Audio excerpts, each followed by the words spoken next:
계시록 별준 거 네 번째 시간입니다. 계시록 1장 4절부터 20절까지를 통해서 셈의 하나님에 대해서 그리스도의 완전 역사에 대해서 일곱 영과 나라와 제사장이 삼는 일에 대해서 휴거와 일곱 금토 때 일곱 별에 대해서 변론해 보도록 하겠습니다. 1장 4절입니다. 요한은 아시아에 있는 일곱 개의 편자노니 이제도 계시고 전에도 계시고 장차로 오시리와 그 보좌 앞에는 일곱 양과 아시아에 있는 일곱 개의 편지를 하신다 그러는데 유럽에도 교회가 있었지만은 일곱 개에 대해서 아시아에 있는 교회에 대해 편지하는 것은 큰 의미가 있다. 이것은 창세기 9장 25절, 26절, 27절에 보면 하나님은 셈의 하나님이다. 이렇게 말씀하셨죠. 그래서 여호와를 찬송하리로다.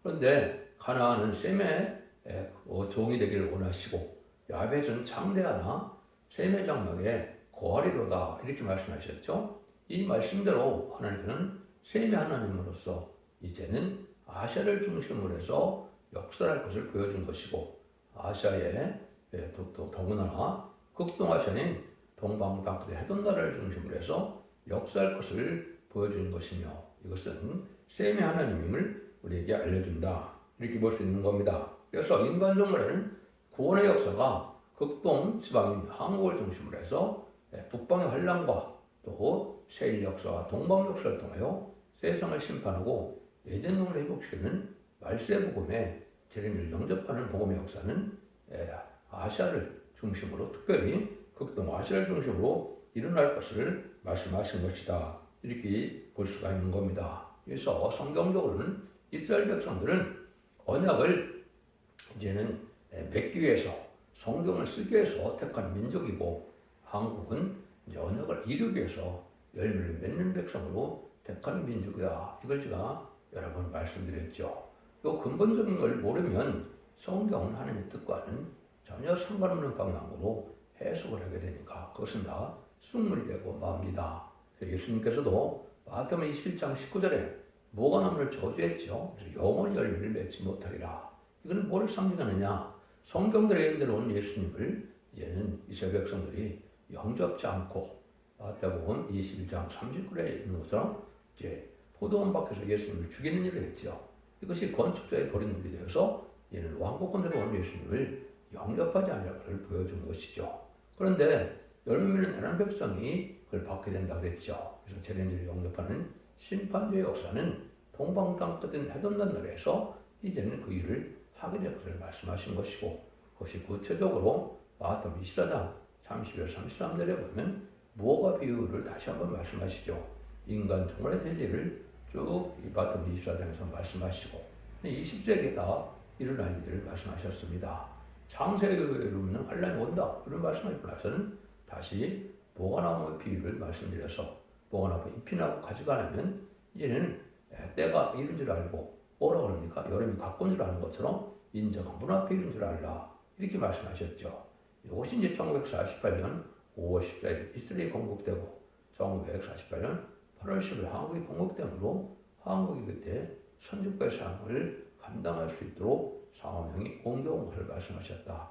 이렇게 볼 수가 있는 겁니다. 이때부터 이제 본격적인 계시록 시대고 진리를 영접할 시대가 되는 것이다. 이렇게 볼 수가 있는 겁니다. 이런 일들이 이제 성경적으로는 소리메주를 영접하는 일과 재미를 영접하는 일로 반드시 나눠져 있다는 사실을 말씀드릴 수가 있고 또 계시록은 철미를 영접하는 데 필요한 복음이 아니고 재림의주를 영접할 때 필요한 복음이기 때문에 재림의주를 영접하려면 예언의 말씀을 읽고 듣고 지키는 것이 반드시 필요하다. 이렇게 말씀을 드렸습니다. 그래서 계시록 시대는 몰라도 되고 알아도 되는 시대가 아닙니다. 알지 못하면 재미를 영접하지 못하고 남은 백성이 못하면 새 시대인 에덴don의 축복을 받지 못해서 천년왕국의 축복받지 못하게 된다. 역시 엄연 하나님의 법이다. 이렇게 볼 수가 있는 겁니다. 이런 일들을 통해서 이제 하나님께서 계시는데 여기서 뭐라 그럽니까? 일곱 영역이 이제 말씀을 합니다. 그래서 보호자 앞에 일곱 영이 있다. 우리 늦은비 성령을 뜻한 겁니다. 늦은비 성령은 계시록 4장 5절에 보호자 앞에 일곱 등불 켠 것이 있는데 일곱 영이다라고 그랬죠. 그래서 늦은비 성령으로 이를 맞아서 이제는 별을 승천할 수 있는, 재림을 영접할 수 있는 늦은 성령의 완전 역사를 뜻하는 것이다. 이렇게 볼 수가 있는 겁니다. 그래서 은혜 시대도 만민의 그런 성령의 역사로서 7가지 유형으로 성령이 역사하는 것을 볼 수가 있습니다. 그냥 대충 그것만 말씀드린다면 빛으로 인도받는 자가 있고 바람으로 인도받는 자가 있고 불을 받아서 이제 은사체를 하는 경우가 있고 또 소리로 교통함을 따르는 뜻으로 소리를 받는 경우도 있고 사도행전 2장 2절에 보면 그렇게 나오죠. 기름으로 이제 진리의 성령을 또 표현하시기도 했죠. 6제는 비둘기로 표현하시기도 했고 그다음에 7제는 생수로 표현된 것도 있습니다. 이거는 만민의 그런 성령이 7가지 방법으로 성령 체험을 하는 것이 대부분 사도행전과 마태복음의 이런 걸 보면은 그런 역사를 체험할 수가 있다. 근데 자범죄는 이제 심령이 통일가 돼서 부흥이 되고 자범죄가 해결돼서 순교기까지 도와져서 부활 성도까지 이루어지는 것이 이름이 성령의 역사다. 근데 이름이 성령 역사는 이와 인천의 역사는 전산년 반 동안에만 이루어지는 거기 때문에 이때 이루어질 때 그 7명의 정체는 이제 이사 11장 2절 3절에 나와 있죠. 지혜의 신, 총명의 신, 모략의 신, 재능의 신, 지식의 신, 경외의 신, 판단의 신을 받게 된다. 완전한 인간이 된다. 이 말입니다. 그래서 보좌 앞에 하나님의 7명을 받아서 하나님의 종들에게 인친다는 말씀대로 이거는 그리스도의 종이 아니고 하나님의 종이라 이렇게 표현되어 있죠. 그래서 완전한 역사에 이를 종들을 뜨는 것이고 이것이 바로 이제는 승천할 종들이 되는 것이다. 그래서 이것은 원죄자범죄를 해결받아서 배를 승천하기 때문에 지금을 맛보지 않고 배를 승천했다가 이제는 백마탄 군자가 되어서 아마겟돈의 최종 승리함으로 계시록 20장 4절에 그리스도로 천년 동안 왕노릇 한다. 이것을 말씀하신 것이죠. 그러니까 이것도 이제 하나님께서 아무에게나 이걸 주는 것도 아니고 또 아무나 이를 줄 수 있는 것도 아니고 인간 종말의 역사는 하나님께서 예언하신 대표적인 종을 통하여 역사를 하는데 그 대표적인 것은 다시안의 대표다. 이렇게 여러분이 먼저 아셔야 됩니다. 그래서 고종이 먼저 봤는데 학교에서 2장 23절에 보면 스룹벨을 내가 너를 이를 삼을 종이다 그랬죠. 인해 검색하는 종은 그 종 하나밖에 없는 겁니다. 그래서 그 종을 통하여 이제 일을 받게 되는 역사가 올 것을 말씀하신 것이다. 그래서 예수님이 오실 때 마지막에 역사의 재림을 영접하게 할 역사를 뜻한다. 이렇게 볼 수 있는 겁니다. 근데 5절 6절에 보면 또 충성된 증인으로 죽은 자들 가운데서 먼저 나시고 땅에 임금들이 머리가 되신 예수 그리스도로 말미암아 은혜와 평강이 너에게 있기를 원하노라. 우리를 사랑하사 그의 피로 우리 죄에서 우리를 해방하시고 그 아버지 하나님을 위하여 우리를 나라와 제사장으로 삼으시는 그에게 영광과 능력이 세세토록 있기를 원하노라. 이게 참 중요한 것이 많이 있는 겁니다. 먼저 예수님이 이 땅에 오셔서 완전한 역사를 하고 가셔서 믿음의 대상이 돼서 구세주 메시아 된 자격을 여기 말씀하셨다. 이렇게 볼 수가 있는 겁니다. 그래서 그리스도의 완전 역사는 충성된 증으로서 왕권을 받은 것은 만왕의 왕으로서 천상천하에 예수님이 모든 권세를 가지고 계시죠. 그래서 우주 만물을 예수님을 통해 다스리는 것을 말씀하셨는데 먼저는 이제 자신이 먼저 자격을 갖추는 것이 완전해지는 역사다. 그것은 결국 그리스도의 충성과 왕권인데 죽기까지 아버지 앞에 순종함으로 철저한 권세, 만왕의 왕의 자격을 가지게 된 것이 예수님의 역사다. 그래서 예수님은 죽기까지 순종함으로 왕권을 받게 돼서 임금들의 머리가 됐다. 이 말이죠. 그래서 천하 만민의 죄를 위하여 들어가셔서 그 공로로 만왕의 왕이 되셔서 우주 만물을 다스리는 권세를 받은 그런 분이다. 부활 승천함으로 사망 것을 이긴 분임을 또 알 수가 있고 사망 것에는 예수 그리스도 외에는 이길 수가 없죠. 신성과 이성을 가신 예수님만이 사망 것을 이길 수 있다는 사실을 여러분이 반드시 알아야 된다. 이 말입니다. 그런데 무슨 예수님은 남을 또 완전케 하는 역사를 하신다. 이 말이죠. 이것은 성령을 보내준다. 이 말입니다. 성령을 받지 않으면 인간이 완전히 될 수도 없는 것이고 구원받을 수도 없는 것이고 하나님의 참된 백성과 정도 될 수 없는 것이다. 그래서 예수님을 통해서만 만민의 그런 성령을 받을 수 있는 겁니다. 예수의 보혈의 공로를 믿어야만 자범죄가 해결받고 부활 승천해서 사망 것을 이긴 것을 믿어야만 중생받는 역사가 오므로 생명체 기록돼서 영원 받는 역사가 오는 것이다. 그래서 죄에서 완전히 해방받는 역사를 말씀하는 것이고 이거는 헌의 시민권만을 뜻하는데 그 다음에는 이제 우리에게 제사장과 나라와 재상을 쌓는다. 이게 참 중요한 것이죠. 이것은 하나님께서 주님께서 우리에게 이제 완전 역사를 하기 위해서 약속하는 말씀이다. 이렇게 볼 수 있는 것이죠. 그래서 세상을 이제 완전케 하는 역사가 하나님 주님으로 나타나는데 그는 결국 예수님이 만민의 대제장으로서 예수 그리스도의 피로 살아서 하나님 백성 삼는 은혜 시대 역사를 통하여 구원의 역사를 진행하시고 얘는 나라 왕을 삼는 역사로서 지상 왕으로 이루는 역사는 말세 사명자에게 이루게 되는데 그걸 나라와 제사장을 삼는 일이다. 이렇게 말씀하는 겁니다. 나라는 왕을 뜻했으니까 왕을 삼고 제사장을 삼는다. 이것은 이제 바로 뭘 말씀하시는 거냐. 예수님은 피로 산 백성을 이제는 하늘로 들어가는 일을 했지만 천년왕국에 들어갈 사람들은 누가 하느냐. 이것은 말세 사명자인 이만희 4,000명이 합니다. 2만 4천 명이 자기도 구원받고 백성들을 구원할 수 있는 능력과 권세와 축복을 주셔서 그들을 말미암아 세시로 인도하는 것이 바로 제사장의 사명이다. 그것은 바로 이사야 66장 20절 21절에 유일하게 나와 있죠. 그래서 많은 백성들을 피로사 하나님께서 드리는 것처럼 우리는 많은 백성들을 하나님에 드리는데 천년왕국의 백성으로 드린다. 이 말입니다. 이것이 진정 예인을 삼고 제사장을 삼는다. 제사왕권의 축복의 가족이 된다. 그런 가정이 된다. 이런 말씀을 하는 것이거든요. 그래서 예수님은 이제 이 시대에 오신 목적 중에서도 얘는 왕복원으로 오신 목적이지만 결국은 마귀를 멸하러 왔다고 요한일서 3장 8절에 말씀하셨죠. 그래서 이제는 재림주가 오실 때는 마귀 편에 속한 자들은 다 마귀와 더불어 소멸당하고 멸망당하는 일이 있다. 이 말입니다. 이게 바로 심판주의 역사인데 이런 일들을 바로 누가 합니까? 오늘 하나님께서 나라와 제사장을 삼는 주님께서 삼았다고 그랬죠? 나라와 제사장을 삼는 말세 사명을 통하여 세상을 심판하고 예정선을 회복했을 때 정마의 상력을 완전히 멸망시키는 것이 바로 아마겟돈 전쟁이죠. 그래서 욕먹이는 무정에 들어가게 되고 지금 7째 머리 10뿔 달린 일성과 거짓 선지의 무리들은 다 이제는 본부의 상태로 들어가서 멸망당하는 날이 아마겟돈이다. 그래서 완전한 심판이 끝난 후에 새 시대 축을 주는 것이 하나님의 방법이다.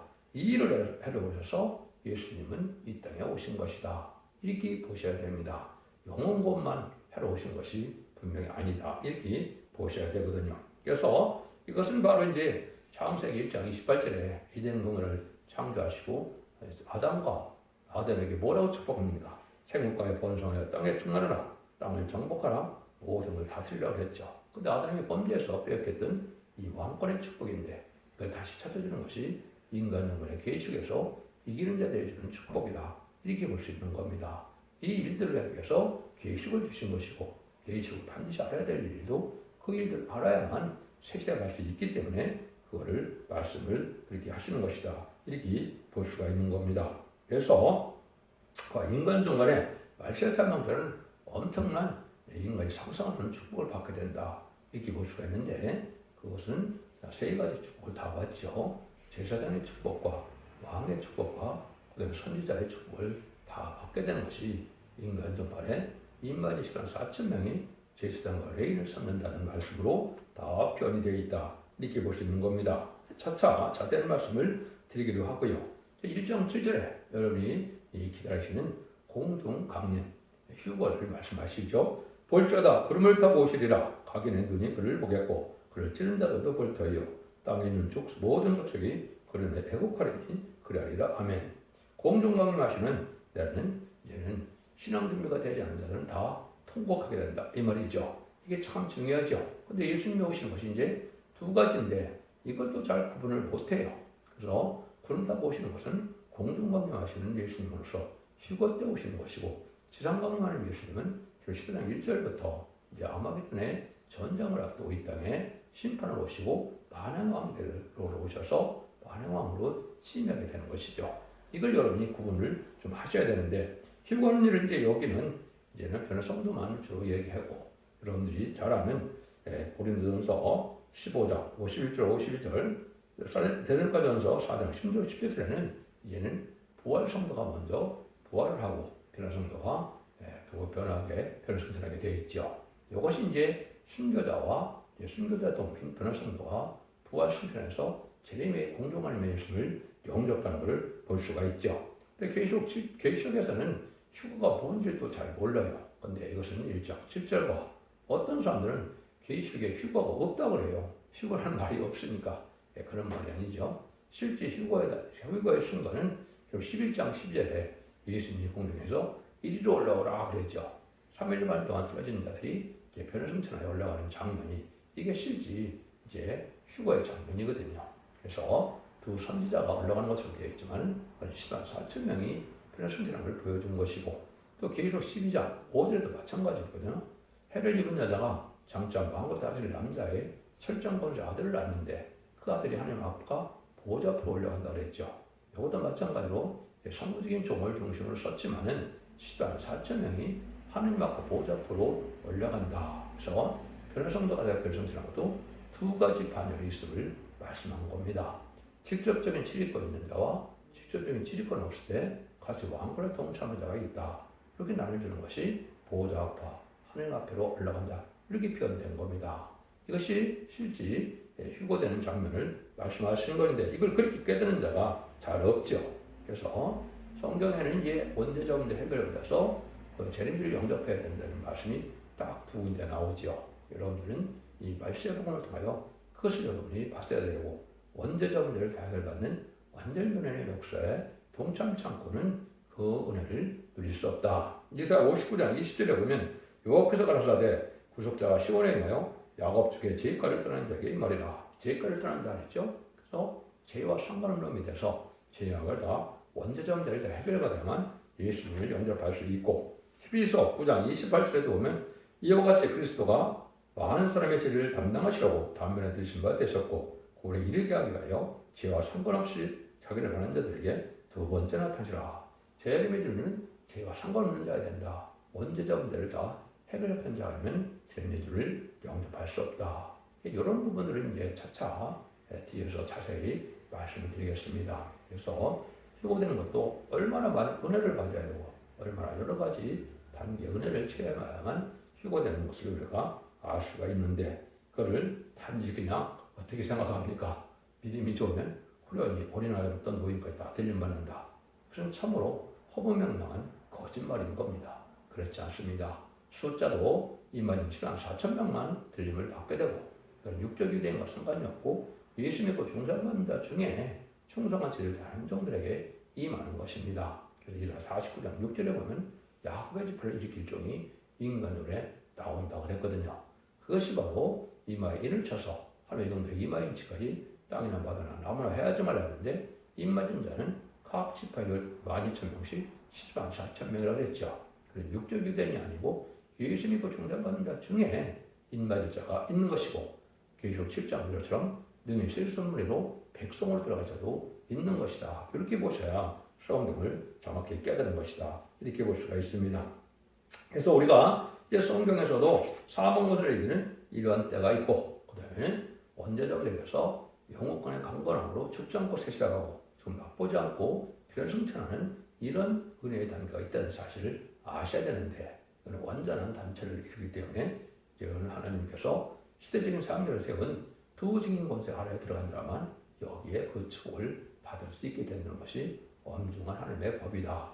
이것도 차차 말씀을 드려보도록 하겠습니다. 그래서 공중강림 하시는 이런 말씀과 또 지난강림 하시는 말씀이 섞여 있기 때문에 이걸 잘 알지 못해서 사람들은 그것도 또 구분을 못하는 경우가 많이 있더라고요. 여러분들은 이걸 분명히 아셔서 재미를 영접하는 방법도 이제는 죽음을 마부장과 배성치는 방법이 있고 백성으로서 환란장에 이비처고 죄보호받음으로 이제 예수님이 만왕의 왕으로 시장 강림하셔 천왕대 왕이 될 때 백성이 되는 방법도 있다. 이것도 이제 계시록에 다 나와 있는 얘기다 이 말입니다. 이런 일을 통해서 이제 하나님의 역사가 진행된다. 계시록 1장은 모든 성경은 거의 다 그렇습니다. 1장은 목록적 계시이기 때문에 전체적인 말씀을 말씀하시고 세부적인 것은 2장부터 되는 것이 성경을 바로 깨닫는 방법입니다. 이걸 알지 못하면 때를 분별하지 못하거든요. 그래서 1장은 목록적, 2장은 국부적, 3장은 세계적인 이렇게 이제 하나님은 말씀을 써가고 있다는 사실도 알아야 성경을 정확히 깨닫는다 이 말입니다. 그래서 여러분들은 여기 쭉 이제 계시록 전체의 내용을 지금 말씀드린 거기 때문에 대충만 말씀을 드린 겁니다. 8절입니다. 주 하나님이 가라사대 나는 알파 오메가라 이제도 있고 전에도 있었고 장차 올 자요 전능한 자라 하시더라. 여기 보면 나는 알파 오메가라 이제도 있고 전에도 있었고 장차 올 자요 전능한 자라고 했죠. 알파 오메가 신인 것을 많이 강조하죠. 이거를 가장 잘 설명한 성경이 하나가 있죠. 전도서 3장 15절에 이제 있는 일이 있는 것이 옛적에 있었고 장래 있을 것도 옛적에 있었나니 하나님 이미 지난 것을 다시 찾으시니라. 이것은 육적 유견을 통하여 하나님 예언적인 요소를 하고 인간 중간에 기독교를 통하여 특별히 한국의 사명자가 말씀하게 산지국가인데 성경 사명 통하여 완전 역사 일어나는 것을 말씀하시는 내용이다. 이런 뜻도 있고 몇 가지 뜻이 있는데 거기에는 하나님께서는 전지전능하시므로 처음부터 끝까지 예정 아래 진행하신다는 뜻도 있고 시작하시니가 끝까지 책임지고 역사한다는 뜻도 있고 예언의 말씀으로 이제는 이중성취를 이루어서 육적이 되는 것은 예언적이고 모형적이고 영적인 것으로서 실질적으로는 이제 인간정의 마지막 선지과의 사명대로 완전한 일이 이 땅에 이루어지는 것을 말씀하시는데 그것이 결국은 예전동을 입혀서 천년왕국을 건설하여 천년 동안 그리스도와 더불어 왕로로 타는 안식시대의 축복을 말씀하시는 일이 이루어진다. 이런 뜻이다. 내포되는 것이다. 이렇게 보시면 여러분이 이 하나님이 하시고자 하는 말씀을 깨달은 것이다. 이렇게 볼 수가 있는 겁니다. 그래서 신약에 와서는 이제 정말 끝을 맺는 역사가 계시록을 그래서 주신 것이죠. 근데 계시록만 알아가고는 정확한 뜻을 모르기 때문에 이사야부터 말라기까지 16권의 선지서를 다 알아야 완전한 깨달음이 오게 돼서 완전한 짝을 맞춰서 완전변을 이루게 되고 그 완전변의 말씀을 듣고 순종함으로 원죄장을 해결받는 능력의 역사가 오게 되는 것이 하나님의 은혜 받는 방법이다. 이렇게 볼 수가 있는 겁니다. 이런 일들을 하기 위해서 사도 요한이 기쓰임 받는 방법을 여기 이제 9절에서 10절 얘기했죠. 나 요한은 너희 형제요 예수 한량과 나라와 참음에 동참하는 자라. 하나님의 이 말씀과 예수의 증거로 인하여 반말하는 사람이 있었더니 주의 날에 내가 성령에 감동하여 배디에서 나는 닭발소리 같은 큰 음성을 들으니 예수의 환난과 나라에 동참하는 자다 그랬죠. 그래서 가장 나이가 어린 사도였지만 가장 늦게까지 가장 고생을 받아서 가장 높은 연기에 올려서 연기에 올라가서 결국은 반발하는 삶에서 제일 영접할 신앙준비를 하기 위해서 지금 뭘 했습니까? 계시록을 쓰는 영광의 장로 사명을 한 것이 사도 요한이죠. 그래서 요한복음 21장 15절, 16절, 17절에서는 베드로에게 내 양을 먹이라, 내 양을 치라는 이제 그 은혜시대의 사명을 맡겼고 이제 사도 요한에게는 21절, 22절, 23절에 보면 내가 올 때까지 머물리게 하는 사명이다. 제레미를 영접할 사명인데 그 사명이 계시록을 쓴 사명인데 계시록이 이제 이루어질 때가 돼서 우리가 계시록을 잘 깨닫고 순종함으로 그런 제레미를 영접할 수 있는 일이 벌어진다. 이렇게 볼 수가 있는 겁니다. 그 다음에는 이제 반발하는 섬이 있었다는 말을 하죠. 오늘 여러분이 잘 아시는 지중해 있는 섬이죠. 아까 셈의 하나님은 이제 동방 땅끝에서 모든 북방 환란이나 또 말세군의 역사나 인치는 역사나 셈 역사, 동방 역사가 나타서 세상을 심판하고 예전을 이룬 역사가 동방중에 일어난다 그랬는데 반발하는 섬이라는 뜻은 무슨 뜻이냐? 앞으로 있을 환란이 3차 대전과 아마겟돈은 중동을 중심으로 일어난다는 뜻이 내포되어 있는 겁니다. 그래서 3차 대전도 이제는 앞으로 저 아마겟돈을 중심으로 중동에서 일어나고 이제 아마겟돈 전쟁도 마지막으로 이제 중동에서 일어나죠. 그래서 심판수가 끝난다. 근데 여기 이제 사도 요한을 통해서 이제 참에 동참하는 자고 완전한 인정받은 종인 것을 뜻했고 요한복음 19장 26절에서는 제가 뭐라 그랬습니까? 아들의 명분을 유일하게 얻은 자다 그랬죠. 예수의 동생이 되는 일이다. 그래서 성모 마리아 보고 아들입니다. 또 사도 요한은 어머니다. 그래서 예수님이 이제 육적인 형제가 많았죠. 남동생이 4명, 여동생이 2명 이렇게 많은데 이때부터 실제 사도 요한이 성모를 모시는 역할을 해서 예수의 동생 역할을 했는데 이것이 바로 인마진 14만 4천 명을 해당되는 신분을 얻게 되는 것을 뜻한 것이고 이것이 왕권이다. 그래서 독생자인데 예수님은 독생자인데 로마서 8장 20절에 보면 맏아들이라는 말을 썼죠. 이게 바로 변화승천한 변화성도들이 예수의 동생처럼 해서 왕권을 받을 정도로 된 것이고, 예수님은 만왕의 왕, 예수의 동생들은 이제 분봉하게 되는 역사가 다시 일어나는 일이다. 이렇게 볼 수 있는 것이 성경에 예언된 비밀이다. 이렇게 볼 수가 있습니다. 그러니까 이런 일에서 성신에 감동되어야만 하나님의 일을 할 수가 있는 것이고, 또 참음에 동참한다는 것은 어려움을 많은 참음이 있어야 왕권의 상급을 받고 또 사명을 감당할 수 있는 뜻이 있는 것이고, 자기 사명을 끝까지 사명을 감당하는 인격에 대한 이 사명을 할 수 있는 것이 사도요한을 통해서 우리가 알 수 있다 이 말이죠. 그래서 이런 일들이 이제 쭉 일어나는데, 주의 날에 보여주는 계시가 주의 날이라고 했죠. 이것을 일부 단체에서는 안식일 시키는 것이 그게 지금 복인 줄 알고 있는데 아주 잘못된 것이죠. 그건 육적 이den과의 관계고, 육적 이den이 율법 시대를 사는 것이 아니거든요. 예수 믿고 중상받지 않으면 구원받지 못하는 것이고, 예수님이 사망모들에게서 부활 승천하는 날이 바로 주의 날이고, 그것을 기리는 것이 은혜 받는 기독교인의 올바른 신앙이다. 이렇게 보셔야 되는데, 성경 안식일에 대해서 지금도 안식일 지키는 것은 아주 잘못된 것입니다. 주일날 여러분이 성령 체험을 하게 되고 은혜 상달된 목소리 예배드리는 은혜 체험이 와야 된다는 사실을 아셔야 된다 이 말입니다. 11절입니다. 가로되 누가 보는 것을 책에 써서 에베소, 소모나, 보가모, 도아디라, 사대, 빌라델비아, 라오디게아 7개에 보내라 하시기로. 7개의 편지라는데 오늘 간단히 자세히 말씀을 나중에 드리겠지만은, 이제는 재림절을 맞이할 첫대의 신앙 표준을 말씀하시고, 책망받을 일과 지적받을 일을 통해서 그가 재림절을 영접하려면 신앙이 발휘되어야 된다. 또 한 가지는 인간적으로 재림을 영접하신 첫대의 비밀이 어떻게 나오느냐, 이것이 쉽게 숨겨져 있습니다. 그것은 결론은 빌라델피아 같은 열린문이 있어서 면류관을 받는 교회가 되는 것인데, 이 교회가 되는 비밀이 여기에 숨겨져 있다. 하나는 이제 이기는 자에 대한 이제 축복을 쭉 얘기하시죠. 7개. 그건 결국 아담과 하와가 에덴강을 범죄해서 창세기 3장에서 배웠던 에덴강을 다시 찾아서 생명과를 먹고 왕권의 축복을 받고 자손만의 축복을 받게 되는 것을 뜻한다. 이 비밀이라는 것이 7개를 통해서 알아야 될 내용이다. 이렇게 볼 수가 있는 겁니다. 11절부터 16절까지는 이제 중요한 의미가 있죠.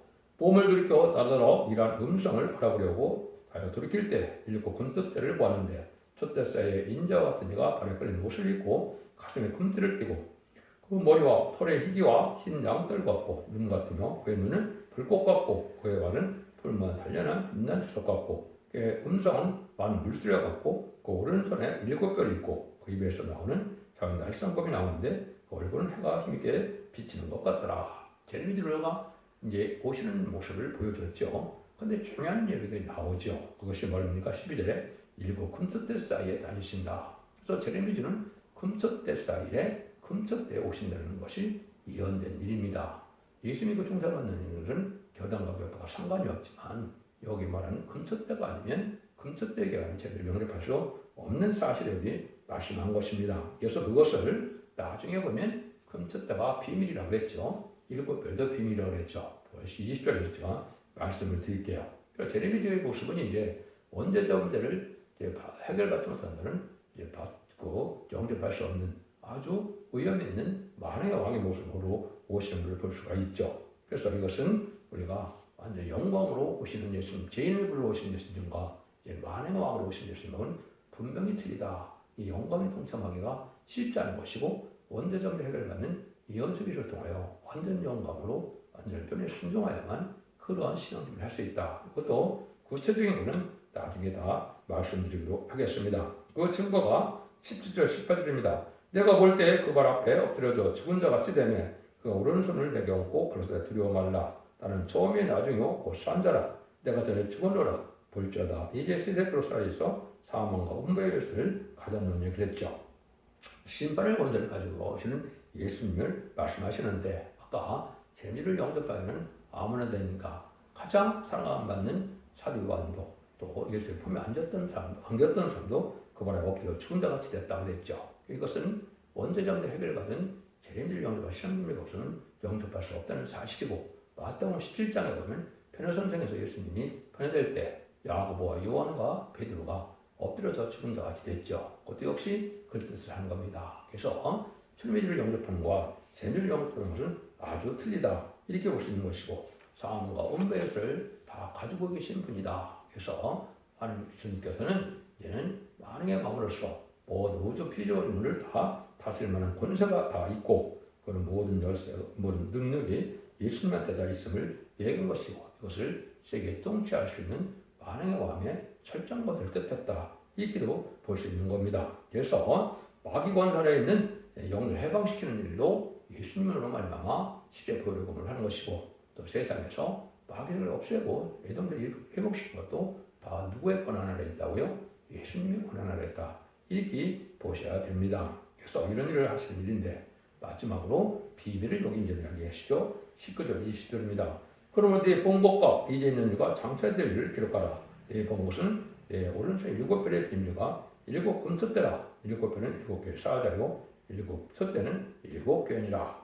내 오른손에 7별의 비밀이 있다고 했죠. 그래서 16절에 보면 7별의 예수님 오른손에 붙잡았다고 했죠. 이것은 주님 손에 붙어진 자가 아니면 14만 4천명 될 수 없고 이게 7별인데 이것은 14만 4천명에 해당됩니다. 이사야 60장 2절처럼 하늘의 구원감을 받아서 인도함을 받고 상달되는 호수와 예배를 드린 자만이 갈 수 있는 곳입니다. 그래서 거기는 뭐랍니까? 마음이 가난하고 심령에 통하고 말씀에 떠난 자가 하늘의 구원감을 받는다고 그랬죠. 여기 주님 손에 붙들린 자거든요. 그래서 7별은 계시록 다니엘서 12장 3절처럼 풍성의 빛과 별같이 영원히 빛날 수 있는 종들을 뜻하는데 세세와 권에 받을 10만 4천 명의 그 사자들이 바로 하나님의 종들이 그게 7별이라 이 말입니다.